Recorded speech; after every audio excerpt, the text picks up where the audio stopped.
So this is a video for any parents with children in year 3 or maybe about to go into year 3. So their ages 7 and 8, they're in Key Stage 2, and you want to know a bit more about perhaps what goes on in year 3, what the expectations are, but also maybe more importantly what you can do as parents at home to help with their learning. And I think it can be really hard to know the right things to do or where they're at, what types of things they're learning. So this is going to be a bit of a brief overview.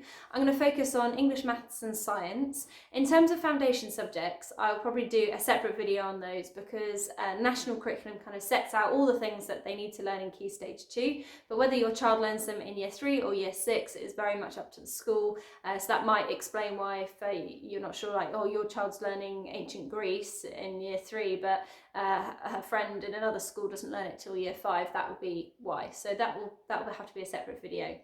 Don't worry too much about definite milestones and that they have to have this, that and the other. Every child's completely different. Every child progresses and develops at different stages. Your child might have some life experience happening to them that will either slow them down or speed them up in different areas at different times. So don't stress out too much about that. I feel like I come across that a bit with parents worrying that they are not at certain milestones, and I think this is right all the way through. This is not a year 3 thing, this is from babies.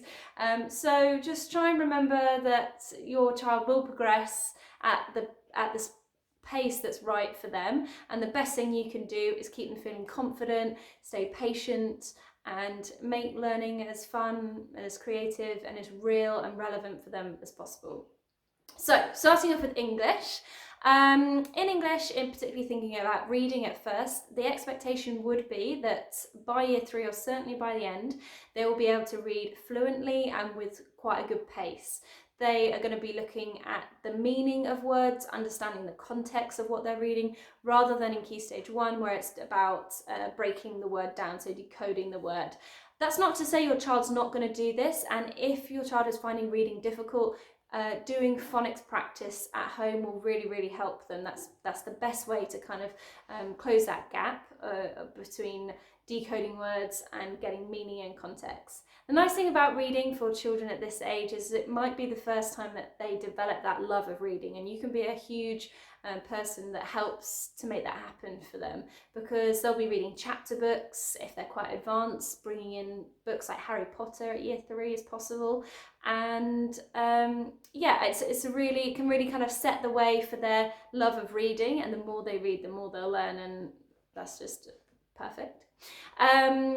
With things you can do at home, read out loud. You read out loud to them, they read out loud to you. They probably won't like this as much because they'll realise that they can actually read faster in their head, but it's important that they read out loud and that you both then ask questions to check for understanding. That's really important in year 3. Do they understand what they've just read?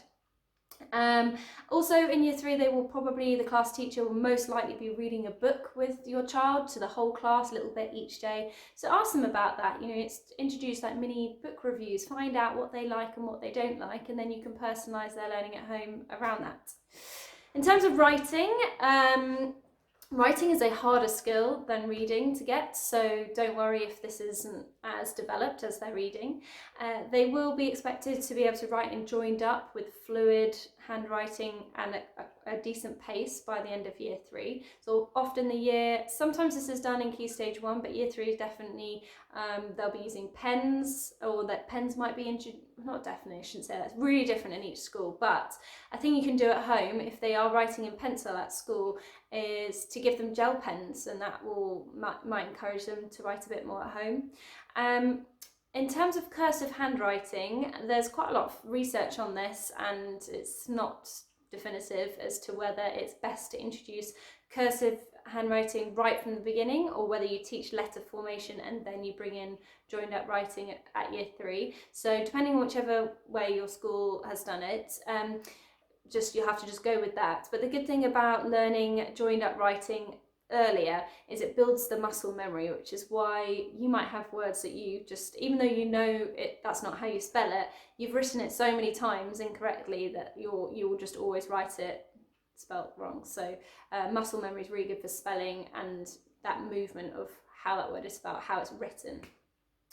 Other things to help your child with writing at home: give them a cool notebook, or girls like diaries, maybe with little locks on. Mention gel pens. Try and be patient. Writing is still very laborious and slow for them at age 7 and 8, so just try and just take your time if it's taking them a long time to write something. Get them doing thank you letters is a great way to be doing writing at home, and story writing. So you can get story dice, or I've got a separate video that shows you how you can make a story dice where you give them a character, a context and an object, and then it can just be a really short thing. So keep writing small chunks for them still in year 3.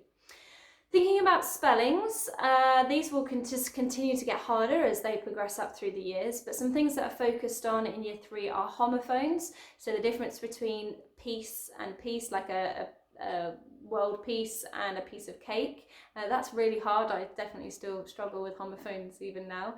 And there seems to be an emphasis on prefixes and suffixes and root words. So something like mistrustful, knowing that trustful is the root word and miss is the prefix, that whole context.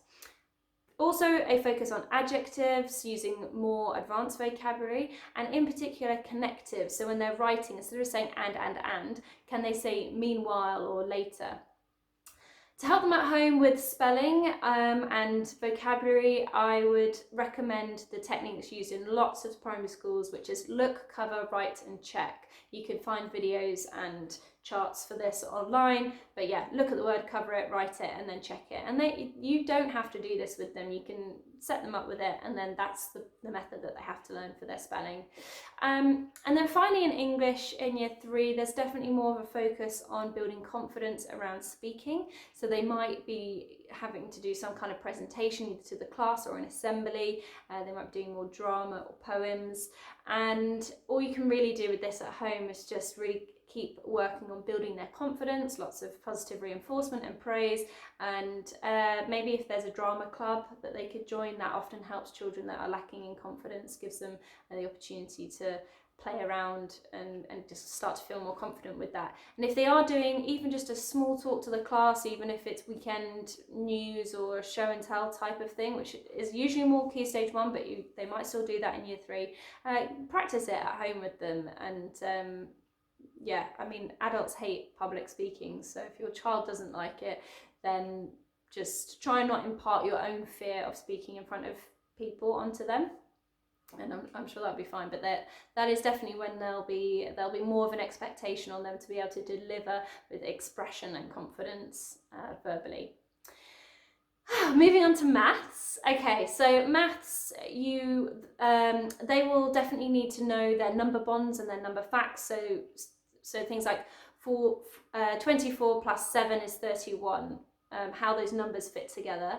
And the second thing that's a really big focus is place value, so hundreds, tens and units. And this is where in maths they'll be learning partitioning. So this will be splitting a number like 146 into 100, 40 and 6. That system of partitioning is used a lot in maths in Key Stage 2. They may have already been introduced that in Key Stage 1, and it might be a different way of understanding numbers and maths to what you were used to at school. Don't know why I'm going up the end and everything. Let's keep going. So I have got some notes that I'm glancing at. So mental arithmetic is important. Addition, subtraction, up to 3-digit numbers. I think that's quite a high expectation, but that is they will be tested on that. And multiplication and division. In terms of multiplication, 3s, 4s and 8s will be the times tables that you will be introducing at year 3 if they haven't already got these. And I've done a separate video on different ways in which you can do a little bit of times table work each day. Times tables will really, really help them in all areas of maths going forward. So as soon as you can get that, the better. And generally by the age of 9, they are expected to know all of their times tables up to 12, which I know is not the case for lots and lots of children, but just so you know that kind of bar and boundary. Fractions, they will have been introduced to halves and quarters in year 2, so this will then be going on further to other fractions, in particular tenths, and also decimals, in particular relating to money. And so fractions and decimals at home, ways to help them, food, cutting up apples and pizzas, lots of ways of doing fractions with that. Equivalent fractions is definitely a year 3 thing if they haven't already done this in year 2, or they might be recapping it. So pizza is a great way, and I've got a video on this as well, about cutting it up. Can they understand there's a different fraction but they're still getting the same amount or the equivalent amount? And decimals, money. So every time you go to the shop and you get change, or they're adding things up, or can you get home and check the right amount, talking about just money in general with decimal points is will be really helpful to them. They'll continue to do more on shapes, but when it comes to shapes and measurement, the emphasis is more on accuracy. So they will have already learnt this in Key Stage 1, but it will be going to the next level. And also moving on to angles, so looking at acute and obtuse angles. And then what else will they do? Oh, and time. Telling the time, really, really helpful. This is not specific to year 3, but there will be more of an emphasis on it now than there has been before. And analog clocks. Don't move on to digital and 24-hour clock until they know analog. Digital and 24-hour clocks definitely a year 4 thing. You can introduce it as early as you like, but I wouldn't complicate things for them until they know analog. And you can help them with just at home, constantly talking about the time you read it, help them counting on in 5s. Also focus on past numbers, like it's 10 past and 20 past, before moving on to 2 numbers. That's a harder concept, getting the other half of the clock face. Other ways you can help them with maths at home, games, just playing games, board games like Monopoly will help with money, and card games that involve any adding, and yeah, going out to the shops, and and cooking as well. So can they double quantities? Measuring things with accuracy is yeah, I think I already mentioned measuring, but I don't just mean like measuring with a ruler. I mean measuring weights and comparisons and things like that. So that'd be good. And they will also do quite a bit on charts, pictographs, very much Key Stage 1. So this will then become harder, more complex level of charts in year 3, but still fairly basic. 4, 5, 6. I would say under drawing graphs and charts and then reading data from it definitely gets hard after year 3, so I won't focus too much on it now. Finally, science. Okay, science is about exploring the world around them, which in a way where they are encouraged to use scientific vocabulary. So it's not just like, oh, what's happening around me and taking it all in. This is exploring, testing, classifying, doing observations, measuring. And I kind of think this is a bit unfair, but actually spelling the vocabulary right in science is something they get tested on. So if you do anything at home and it's an unusual word for them, you could write it up and just stick it up somewhere so they get familiar with that vocabulary. In year 3, they're going to learn about plants, animals, including the humans, so that's where like skeletons and stuff come in, rocks, light, forces and magnets. They're the key national curriculum areas for science in year 3 specifically.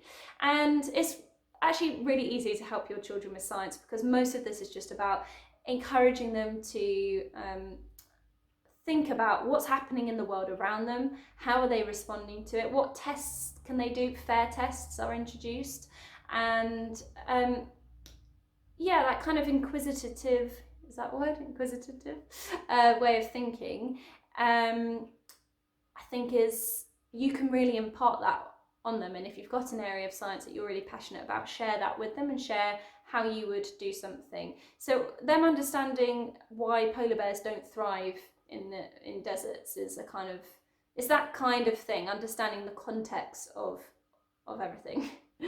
Being a bit vague with this one, but take them to museums, look at fossils, go to the beach, look at rocks, anything like that, and animals, bodies, plants, dissecting a plant at home, even if you don't get all of it, getting some white carnations and putting them in some food dye and then seeing the colours go through, those types of things, classic year 3.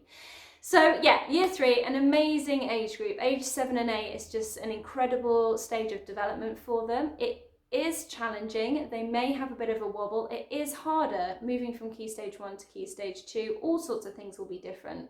They won't be having the same assemblies as they used to and speakers, they will have less input from teaching assistants, they'll be required to be more independent with things like remembering their PE kits, and there'll be stronger consequences for things, because what will apply to year 6 will probably apply to them in year 3. And because of that, I think it can be quite daunting, it can be quite difficult. So don't be worried if there's a bit of a confidence wobble with your child at the start of year 3. It's also, they're very aware of themselves within their peers. So sometimes this is where they might experience some bullying for the first time, or self-confidence dips. If it's a mixed school and they're used to playing with boys in Key Stage 1, they may now split up into boy and girl groups. So quite a lot of change in this year, but really exciting. Lots of new opportunities for them to love learning, love the world around them, discovering who they are and what they're passionate about. So it's definitely one of my favourite years to teach, and I hope that's helpful for you. I'll be doing the other year groups as well. And always look to what they were doing in year 2 and what they will be doing in year 4 as a guide, because your child will be somewhere within that bracket, and you can adapt their learning at home and experiences at home to help make them feel more safe and progress by going to year 2 stuff, but also challenging them in areas that they are excelling in and they find interesting with some year 4 things. So hope that helps. Let me know if you have any questions or comments, and I'll be back with more videos soon.